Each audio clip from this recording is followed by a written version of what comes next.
Baik, selamat pagi. Saya dengan Jeremy Christopher dengan NIM 10.018-125 akan melakukan peragaan dari praktikum patologi klinik. Jadi pertama kali yang akan kita lakukan di sini adalah pengambilan darah kapiler. Nah, pengambilan darah kapiler di sini kita bisa gunakan beberapa alat ya. Di sini ada lancet, contohnya seperti ini. Nah, itu kita lebih prefer yang pipih daripada yang jarum. Kita juga bisa pakai alat bantunya ya. Juga kita ada alcohol swab dan juga ada kapas. Nah, jadi pertama kali yang harus kita lakukan adalah coba di sini. Nah, ini kita bisa pilih jari pasien. Nah, kita lebih pilih biasanya umumnya jari ketiga atau jari keempat. Kalau pada pasien kita bayi, kita umumnya gunakan jempol kaki ataupun tumit. Nah, selanjutnya setelah kita pilih jari pasien mana yang kita mau ambil, nah kita lihat di sini. Nah, yang harus kita lakukan pertama kali adalah mengambil alcohol swab. Alcohol swab itu kita biarkan tunggu, kita lap, setelah kita lap kita tunggu sampai kering. Jangan langsung ditusuk. Habis lap basah-basah langsung tusuk. Kadang-kadang pasiennya suka kesakitan. Jadi kita tunggu di sini sampai kering. Setelah kita kering kita bisa ambil lancetnya, bisa langsung tusuk, bisa langsung tusuk. Tusuknya pun juga jangan mengikuti sidik jari seperti ini, tapi lebih seperti ini. Ya, jadi jangan begini, tapi begini di sini. Di sini. Nah, kita juga bisa pakai ini. Setelah tusuk, darah pertama yang keluar itu kita lap dengan menggunakan kapas kering. Selanjutnya yang kedua adalah jangan suka memijat-mijat tangan dan mijat. Nanti kenapa? Karena nanti darahnya bisa dilusi gitu. Jadi pemeriksaannya jadi terganggu. Nah, setelah kita keluar baru darah selanjutnya keluar baru kita ambil untuk pemeriksaan. Itu merupakan pemeriksaan kapiler. Pemeriksaan pengambilan darah, fungsi darah vena ya. Fungsi darah vena itu yang pertama kita bisa lakukan adalah dengan menggunakan spuit ya nih, semprit kira-kira ukurannya 5 mili. Lalu di sini ada alat untuk tourniquet untuk menghambat ini, bisa kita taruh di sini supaya venanya bisa lebih kelihatan lagi nanti. Kemudian sama seperti tadi ada juga alcohol swab dan juga kapas. Nah, hal yang pertama kita lakukan adalah kita minta tangan pasien terdahulu, Pak, Bu, bisa tolong tangannya diletakkan di sini, dibuat posisi pasien senyaman mungkin. Setelah kita buat posisi pasien senyaman mungkin, kita cari di sini. Di sini kita bisa lihat bagian venanya di mana. Nah, kalau misalkan vena pada orang gemuk kurang kelihatan, atau misalkan pada orang kurang kelihatan, kita minta, Bu, bisa tidak Bu, tangannya di kepal. Tolong kepal tangannya. Nah, kita bisa lihat kepalan tangannya dan venanya di sini sama kepalan tangannya. Nah, selanjutnya yang kita harus persiapkan adalah, nah kita harus bilang ke ibunya. Kita harus bilang ke ibunya di sini kalau kita punya jarum baru. Nah, jarum barunya itu harus kita buka di depan ibunya langsung. Jadi kita memastikan bahwa oh ini baru dibuka dan ini jarumnya baru dan steril. Jadi ini penting sekali disampaikan kepada pasien untuk kalau kita baru kita harus buka jarumnya di depan pasiennya. Selanjutnya setelah kita buka jarumnya depan pasien, yang pertama kali kita harus lakukan adalah menggunakan alcohol swab. Alcohol swab ini nanti akan kita pakai di bagian sini, tempat kita akan mengambil darah pasien. Bu, manjulin. Nah, apa yang harus kita lakukan? Di sini kita akan swab ya, bagian tempat yang kita akan ambil darah. Swabnya itu secara melingkar ya. Jadi dari tengah keluar. Itu nanti kita swab. Selanjutnya, hal yang kita lakukan selanjutnya adalah kita persiapkan jarumnya sudah tersiap. Lalu, nah ini alat ini kita pasang di sini. Kita pasang di lengan.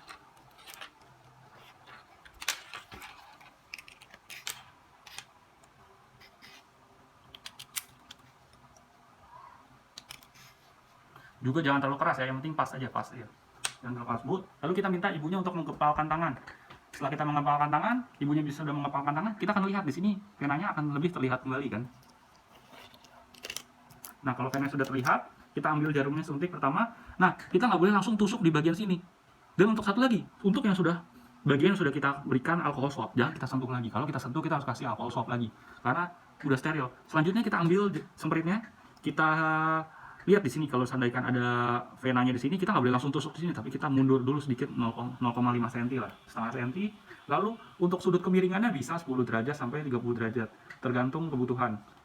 Nah, kalau pasiennya gemuk biasanya harus kita lebih dalam lagi kan, kita tusuknya pasti. Nah, di sini setelah masuk kita mundur 0,5 cm, kita pastikan di sini bahwa venanya di sini mulai menusuk ke dalam. Nah, tourniquet boleh dibuka, boleh enggak. Nah, ini alatnya aja, sumbatan boleh dibuka atau enggak. umumnya kita pasangnya 1 menit. Setelah kita lakukan masuk seperti ini, kita lihat dulu bagaimana cara kita tahu darah ini sudah masuk dalam lumen. Umumnya darah akan keluar sendiri, atau memang kalau tidak bisa kita harus bantu, kita pindah tangan kiri memegang dan tangan kanan, kita tarik sedikit. Oh, sudah ada darah di dalam sini. Kalau sudah ada darah, kita boleh tarik darahnya keluar sampai penuh, sampai ambil sesuai dengan yang kita butuhkan. Nah, kalau sudah selesai, tourniquetnya kita lepas. Terus kita kasih kapas di sini. Bu bisa tekan ya, Bu ya. Nah, di sini. Oke, baik. Praktikum mengenai pengambilan darah vena sudah selesai ya, fungsi vena sudah selesai atau flebotomi. Lalu darahnya kita akan masukkan ke dalam tabung antikoagulan untuk dilakukan pemeriksaan selanjutnya. Baik, selamat pagi. Kembali bersama saya Jeremy Christopher dengan NIM 10.018.125. Jadi, praktikum kedua yang akan kita lakukan adalah penghitungan trombosit. Nah, di sini untuk menghitung trombosit kita akan mengetahui apa alat dan bahan yang diperlukan. Pertama, alat-alat yang kita perlukan adalah di sini ada mikroskop, kemudian di sini ada alat, kemudian juga ada pipetoma, dan pipetoma ini ada dua sebenarnya, pipetoma yang untuk eritrosit dan untuk leukosit. Kalau untuk eritrosit berwarna merah, jadi ada biji berwarna merah di tengah-tengah, sedangkan untuk leukosit itu lebih berwarna putih di sini. Selanjutnya yang kita harus tahu adalah garis-garis pada pipetoma yang leukosit dan eritrosit. Umumnya kalau yang pada pipetoma yang eritrosit itu kan sama sebenarnya dengan leukosit awalnya, jadi ada titik 0,5, ada titik 1, dan kalau untuk eritrosit itu titik paling belakang 101, sedangkan kalau untuk leukosit titiknya 11. Jadi apa sih 0,5 dan 1 itu? Nanti kalau memang pada eritrosit itu, kalau memang kita ambil darah sebanyak 0,5, maka pengenceran akan dilakukan sebanyak 200 kali. Sedangkan kalau kita ambil darah sebanyak 1 ya, sampai titik 1, maka pengenceran dilakukan 100 kali. Kalau untuk leukosit sama aja, kalau untuk 0,5 dia hanya 20 kali saja. Kalau untuk 1 hanya 10 kali. Itu tidak jauh berbeda lah, hanya dalam bentuk ratusan atau tidak.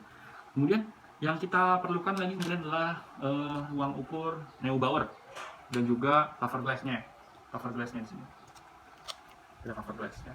Selanjutnya bahan-bahan yang kita perlukan adalah apa? Darah vena, darah tadi yang sudah kita ambil. Kita akan masukkan ke dalam ada di sini kita punya.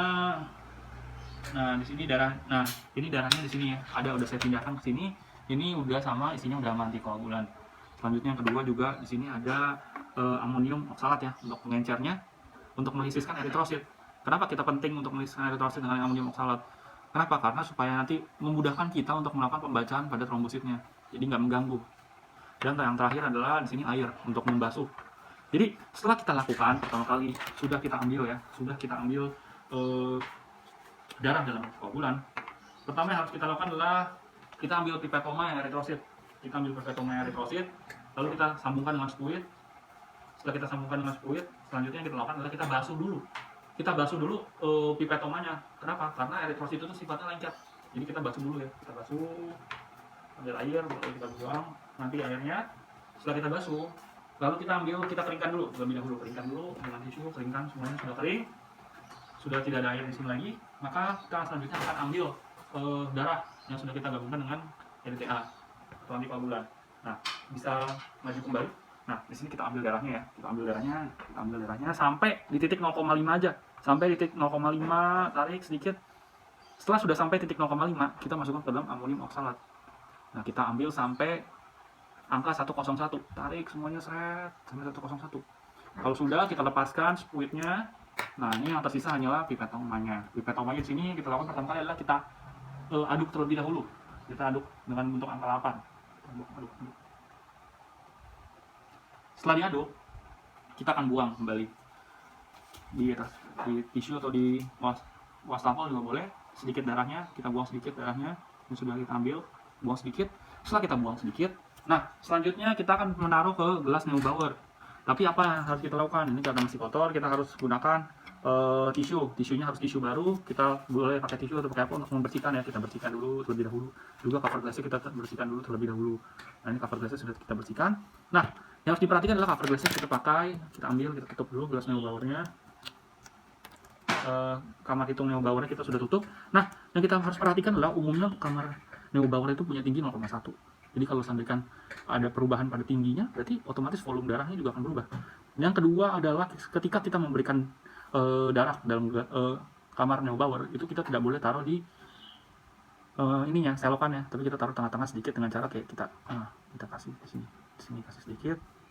kasih sedikit. Setelah kita berikan darah di kamar Neubauernya, yang harus kita lakukan selanjutnya adalah mengukur dan melihat banyaknya jumlah eritrosit. Di sini kita akan hitung dan lihat jumlah eritrosit di mana, di mikroskop. Namun sambil menunggu juga ini kan membiarkan agar darahnya ini itu kan menyebar dulu merata. Nah, kemudian di sini kita akan gunakan mikroskop. Bagian penting dari yang harus kita tahu dari mikroskop sendiri adalah penggunaan kondensor dan diafragma. Pada bagian ini yang harus kita lakukan adalah kondensornya harus kita turunkan. Kita harus turunkan kondensor dan diafragmanya harus kita tutup, harus kita kecilkan maksudnya. Nah, selanjutnya kita ambil tadi kamar hitung Neubauernya. Kamar hitung Neubauernya kita ambil di sini, kita letakkan di bawah mikroskop. Nah, perbesarannya gimana yang kita tahu? Sebentar, kita harus cari dulu kamar hitungnya dulu. Gimana kamar hitungnya? Jadi umumnya yang akan kita gunakan di sini adalah bagian dari kamar hitung yang tengah. Kamar hitung yang tengah yang ukuran besar. Itu yang akan kita butuhkan adalah kamar hitung tengah yang besar itu. Dia memiliki 5 kamar hitung sedang lainnya di sudut-sudut, 2 sudut kiri, kanan, atas dan bawah. Jadi ada 4 yang di sekitar dan tengah, dan ada kamar hitung sedang di tengah. Nah, kita pakai perbesaran berapa?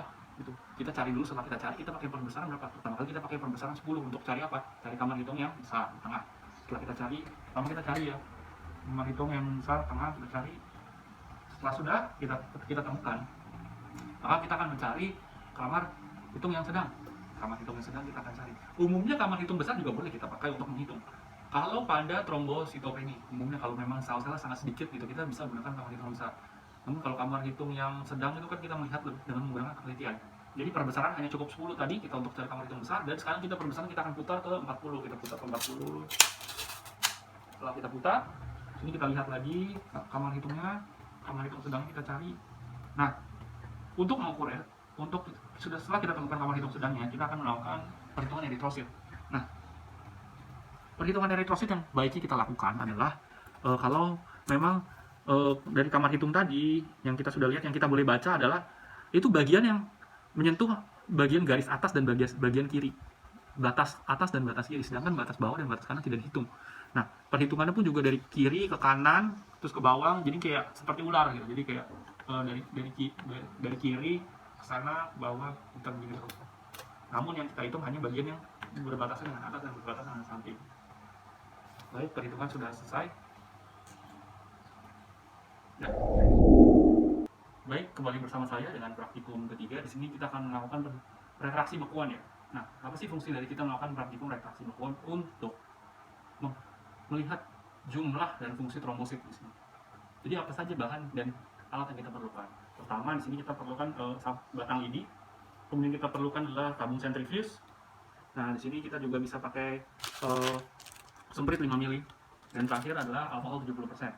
Baik, setelah kita mengambil tabung sentrifuge yang sudah kita ambil tadi semua, kita akan ambil darah kembali. Kita ambil darah, setelah kita ambil darah pasien tadi, maka darah tersebut yang kita sudah gunakan semprit tadi 5 mili itu akan kita taruh ke dalam tabung sentrifuge. Tabung sentrifuge yang disarankan adalah tabung jangan yang kaca. Kenapa? Kalau kaca itu lebih melengket nanti eritrosit. Kita sarankan yang lebih plastik. Lalu kita sudah masukkan ke dalam tabung sentrifuge. Setelah kita masukkan ke dalam tabung sentrifuge, ini tidak kita berikan antikoagulan. Setelah kita masukkan tabung sentrifuge, yang kita lakukan selanjutnya adalah kita akan tunggu setelah kita masukkan darah nih di sini ya. Ini kan berarti sudah ada darah dan ada tabung. Kita letakkan di sini dan kita tunggu selama kapan? Selama 3 jam. Selama 3 jam. Setelah kita tunggu selama 3 jam, maka yang selanjutnya akan kita lakukan adalah kita ambil batang lidinya. Nah, kita dapatkan di sini adalah, nah, lihat di sini ada bekuan nih. Bekuan ini kita ambil dan kita lihat dulu apakah kenyal, apakah dia itu rapuh. Nah, di sini kita bisa lihat bekuannya ini kenyal ya dan tidak rapuh. Nah, bahkan kita goyang-goyangin aja tidak rapuh. Ini kita simpan terlebih dahulu, berarti kita bisa identifikasi bahwa bekuan ini kenyal. Setelah kita masukkan kembali, udah kita letakkan di sini. Nah, sesudah kita ambil tadi, ini kan darahnya masih darah nih, sisanya ada di sini. Setelah kita ambil bekuan yang tadi kita sudah ambil tadi, maka yang selanjutnya harus kita lakukan adalah kita masukkan ke dalam sentrifuge. Alat tempat sentrifuge-nya. Di sini kita tidak punya alatnya, lalu akan kita sentrifuge. Setelah kita sentrifuge, maka hasilnya akan seperti ini. Nah, di sini ada bekuannya, di sini ada jumlah total darahnya. Nah, supaya kita harus tahu berapa. Kalau memang contoh volume darah yang kita ambil itu ada 5 mili, sedangkan bekuannya ini kita kurang lebih ada 4 yang beku. Berarti kan yang serum yang tersisa hanya 1. Jadi gimana cara tahu persentase serumnya adalah berarti 1 tadi per total volumenya 5 dikali 100%. Jadi retraksi bekuannya hanya 20%. Baik, sekian dari saya, terima kasih.